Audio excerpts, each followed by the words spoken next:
লোকসভা ভোটের ঠিক এক মাস হলো, আর সেই এক মাসের মাস পূর্তির দিনেই মমতা বন্দ্যোপাধ্যায় ডেকে পাঠালেন রাজ্যের বুদ্ধিজীবীদের। বিখ্যাত বুদ্ধিজীবী এই রাজ্যের, যাদের ফ্যান ফলোয়ার্স প্রচুর। বুদ্ধিজীবী মানে কি? মানে যারা বুদ্ধি দ্বারা জীবন ধারণ করে, অর্থাৎ বুদ্ধি বেচে যারা খান, সেই বুদ্ধিজীবীদের আমরা গালাগাল দিই। কিন্তু আমাদের গালাগাল দেওয়া উচিত নয়, জানেন? কারণ যারা বুদ্ধি বেচে জীবন ধারণ করেন, বুদ্ধি বেচে খান, তারা যে মানুষের পাশে দাঁড়াবেন, মানুষের হয়ে কথা বলবেন, সরকারের বিরুদ্ধে প্রতিবাদ করবেন, এই কথাগুলো যারা মনে করে বা ভাবে, তারাই হচ্ছে সবচেয়ে বোকা। আমরাই সবচেয়ে বোকা যে আমরা ভাবি যে বুদ্ধিজীবীরা সাধারণ মানুষের হয়ে লড়াই করবে। আরে বুদ্ধিজীবীরা নিজেদের পেট চালাবে না, বুদ্ধিটাকে কাজে লাগিয়ে রাজ্য সরকারের কাছ থেকে গুছিয়ে নেবে না, সেটা ছাড়া কি হতে পারে? সেই বুদ্ধিজীবীদের শরণাপন্ন হলেন মমতা বন্দ্যোপাধ্যায়। কেন? কারণ রাজ্যের উন্নয়নের জন্য তাদের সঙ্গে কথা বলবেন। কোথায় ডাকা হয়েছে? আলিপুরের সৌজন্যে রাজ্য সরকারের তরফ থেকে একটি চা চক্রের আয়োজন করা হয়েছে, এবং সেখানে ডাকা হয়েছে এই বাংলার বেশ কিছু বুদ্ধিজীবীদের সৌজন্যে। আমার মনে হয় মমতা বন্দ্যোপাধ্যায় সৌজন্য দেখাবেন যে রাজ্যে এত কিছু কাণ্ড ঘটছে, নারী নির্যাতন হচ্ছে, মহিলাদের ফেলে পেটানো হচ্ছে, সংখ্যালঘু মহিলাকে কাপড় খুলে রাস্তায় হাঁটানো হচ্ছে, খুন করে দেওয়া হচ্ছে বিরোধী দলের নেতা নেত্রীদের, কর্মীদের। মনে হয় রাজ্যের বুদ্ধিজীবীরা চুপ করে আছেন বলে মমতা বন্দ্যোপাধ্যায় সৌজন্যে তাদের ডেকেছেন নিজের সৌজন্য জ্ঞাপন করবেন বলে। কাদের ডাকা হলো সবটা শোনাবো, কেন ডাকা হলো সেটাও শোনাবো। আর বুদ্ধিজীবীদের ছবি একবার আপনারা দেখে নিন।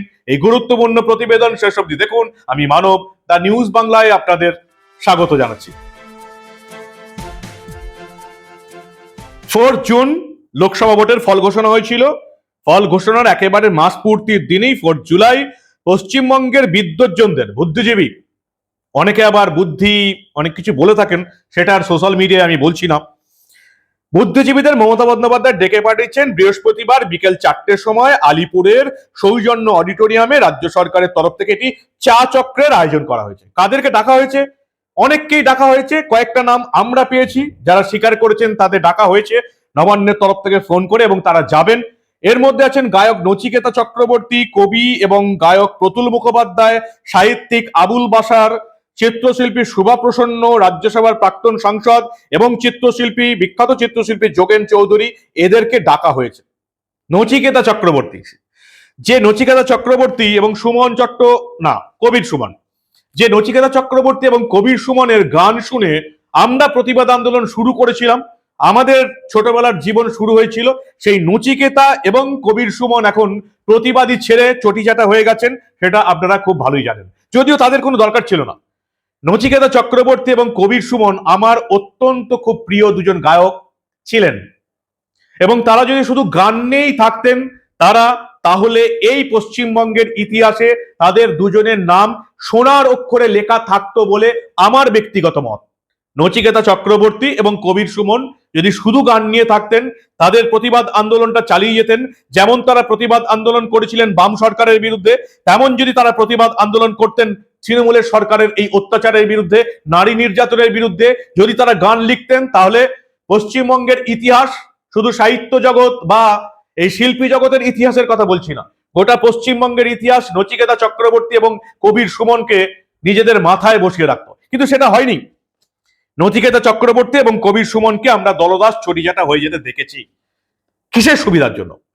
নচিকেতা চক্রবর্তী, কবির সুমনের কিসের সুবিধা দরকার? একজন তো সাংসদ হয়েছিলেন, নচিকেতা চক্রবর্তীর কি দরকার? বাকিদের কথা ছেড়ে দিলাম। প্রতুল মুখোপাধ্যায়, আবুল বাশার, শুভা প্রসন্ন, যোগেন চৌধুরী কিভাবে মমতা বন্দ্যোপাধ্যায়কে প্রশংসায় ভরিয়ে দেন আপনারা দেখেছেন। সেটা ঠিক আছে, মমতা বন্দ্যোপাধ্যায় প্রশংসা করতেই পারেন, কিন্তু রাজ্যে এত কিছু ঘটনা ঘটে গেল। চোপড়ায় নারী নির্যাতনের ছবি দেখে গোটা ভারতবর্ষ চমকে উঠল। রাজ্যসভায় দাঁড়িয়ে প্রধানমন্ত্রী মোদী সেটার উল্লেখ করতে বাধ্য হলেন। চোপড়ার ঘটনা নিয়ে আপনারা এক লাইনও দেখেছেন নচিকেতা চক্রবর্তী, প্রতুল মুখোপাধ্যায়, আবুল বাশার, শুভা প্রসন্ন, যোগেন চৌধুরীর কলমে? বলা হয় সমাজের শিক্ষিত মানুষ যখন প্রতিবাদ করে না, তখন সেই সমাজের অবক্ষয়, সেই সমাজের হেরে যাওয়াটা নিশ্চিত হয়ে যায়। যারা অশিক্ষিত মানুষ, সমাজের নিচের তলায় বসবাস করেন, গরিব মানুষ, যাদের বলার কিছু নেই, বললেও তাদের শোনার কেউ নেই, তাদের শুধুমাত্র ভোটের সময় ভোটার হিসেবে তাদেরকে প্রাধান্য দেওয়া হয়, তারা কিছু বলতে পারেন না, কারণ তাদেরকে পরিবার পরিজন নিয়ে জীবন ধারণ করতে হয়। কিন্তু সমাজের শিক্ষিত মানুষ যদি নারী নির্যাতন দেখেও চুপ করে বসে থাকে, সেই সমাজ সবচেয়ে নোংরা সমাজে পরিণত হয়, সেই সমাজ সবচেয়ে অবক্ষয়ের দিকে এগিয়ে যায়। আর আজকে এই সমস্ত বুদ্ধিজীবীরা মমতা বন্দ্যোপাধ্যায়কে পরামর্শ দিতে আসবেন যে এই রাজ্যের উন্নতি কিভাবে করা যায়। হাসিও পায়, কি বলবো, নতুন করে বলারও কিছু নেই। আবুল বাশার, শোভা প্রসন্ন, যোগেন চৌধুরী, প্রতুল মুখোপাধ্যায়, নচিকেতা চক্রবর্তী, আরো কয়েকজন আছে যাদের নাম এই মুহূর্তে আমি জানি না, তাদেরকে আপনারা আজকে বিকেল 4টার সময় দেখতে পাবেন মমতা বন্দ্যোপাধ্যায়কে রাজ্যের উন্নতি নিয়ে পরামর্শ দিতে এসেছেন। যারা এই মুহূর্তে এই রাজ্যে আরিয়াদয়ের ঘটনা আপনারা দেখেছেন, শুধুমাত্র বিজেপি করার অপরাধে মা ছেলেকে তুমুল মার দেওয়া হয়েছে, বয়স্ক মহিলাদের ছাড়ছে না। শ্যামনগরে বিজেপি করার অপরাধে একজন মহিলাকে উলঙ্গ করে হাঁটানো হয়েছে। চোপড়াতে একজন মহিলাকে, সংখ্যালঘু মহিলাকে নির্যাতন করা হয়েছে। শিলিগুড়িতে একজন মহিলাকে এমন অত্যাচার করা হয়েছে সবার সামনে তিনি আত্মহত্যা করতে বাধ্য হয়েছেন। আর শিলিগুড়িতে, ফুলবাড়িতে একই জিনিস, সংখ্যালঘু মহিলাদেরও অত্যাচার করা হচ্ছে। ইমাম সাহেবরা কি বলবেন? ইমাম সাহেবরা তৃণমূলকে ভোট দেওয়ার জন্য লিখিত নির্দেশ দেন, অনুরোধ করেন, আদেশ দেন। সেই ইমাম সাহেবদের এবার ভেবে দেখার সময় এসে গেছে যে তৃণমূল না করলে, যদি অন্য কোনো দল করলে, তাদের সমাজের ইসলাম ধর্মের, মুসলিম ধর্মের কোনো মহিলাকে যদি উলঙ্গ করে হাঁটানো হয়, তাহলেও কি তৃণমূলকে ভোট দেওয়া উচিত? এবার এই ইমাম সাহেবদের ভেবে দেখার সময় এসে গেছে, যারা শুধুমাত্র ইমাম ভাতার লোভে তৃণমূলকে ভোট দেওয়ার কথা বলেন। জানি না বুদ্ধিজীবীরা কি পরামর্শ দেবেন। আমি আরো একবার বলছি, রাজ্যে এত কিছু ঘটনা ঘটলো, এতগুলো নারী নির্যাতনের ঘটনা ঘটলো, বয়স্ক মহিলাদের ফেলে পেটানো হচ্ছে, শাড়ি খুলে নারীদের হাঁটানো হচ্ছে, পুকুরে চুবিয়ে দেওয়া হচ্ছে শাড়ি খুলে। এই বুদ্ধিজীবীদের একটা লাইনও আমি কোথাও দেখিনি। এই ভাতাজীবীরা আজকে মমতা বন্দ্যোপাধ্যায়ের চা চক্রে আসবেন রাজ্যের উন্নয়ন নিয়ে কথা বলতে। রাজ্যের উন্নয়ন নিয়ে কথা বলতে, নাকি শুধু তৃণমূলের উন্নয়ন নিয়ে কথা বলতে?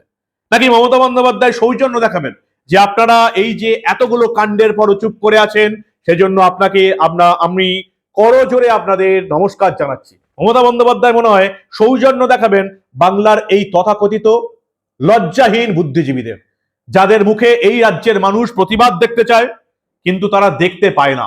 বুদ্ধিজীবীরা কবে ভাতাজীবী হয়ে গেছে সেটা এই বাংলার মানুষ জেনেই গেছে। আজ বিকেল 4টে আমরা দেখব বুদ্ধিজীবীরা মিছিল করে মমতা বন্দ্যোপাধ্যায়কে রাজ্যের উন্নয়ন নিয়ে পরামর্শ দিতে চাইছেন। কি পরামর্শ দেবেন এরা রাজ্যের উন্নয়নের জন্য? তৃণমূলের উন্নয়নের জন্য পরামর্শ মনে হয় দিতেই মুখ্যমন্ত্রী এদিকে ঢেকেছেন। সমাজের এই কৃতি ব্যক্তিত্বদের যাতে কোনো অসুবিধা না হয় সেজন্য আমাদের ট্যাক্সের টাকা খরচা করে নবান্ন থেকে একেবারে বাড়ি থেকে আলিপুরের সৌজন্যে যাবার এবং সৌজন্য থেকে নিজেদের বাড়িতে ফেরার পরিবহনের ব্যবস্থা করেছে রাজ্য সরকার আমাদের ট্যাক্সের টাকায়। এই হচ্ছে আমাদের রাজ্যের এখন অবস্থা। এখন দেখতে চাই যে কোন কোন বুদ্ধিজীবীরা মমতা বন্দ্যোপাধ্যায়কে পরামর্শ দিতে আসেন, যারা রাজ্যে এতগুলো ঘটনা ঘটে যাওয়ার পর একটিও নারী নির্যাতনের বিরুদ্ধে মুখ না খোলার পরেও লজ্জাজনকভাবে আজকে মমতার ডাকে চা খেতে যাবেন। কি বলবেন আপনারা? আপনাদের মূল্যবান এবং গুরুত্বপূর্ণ মতামত জানান দা নিউজ বাংলার কমেন্ট সেকশনে। আর দেখতে থাকুন দা নিউজ বাংলা। আমরা রাজ্য রাজনীতির এই ধরনের নোংরা, লজ্জাজনক এবং ভাতাজীবীদের খবর চেপে রাখতে দেব না।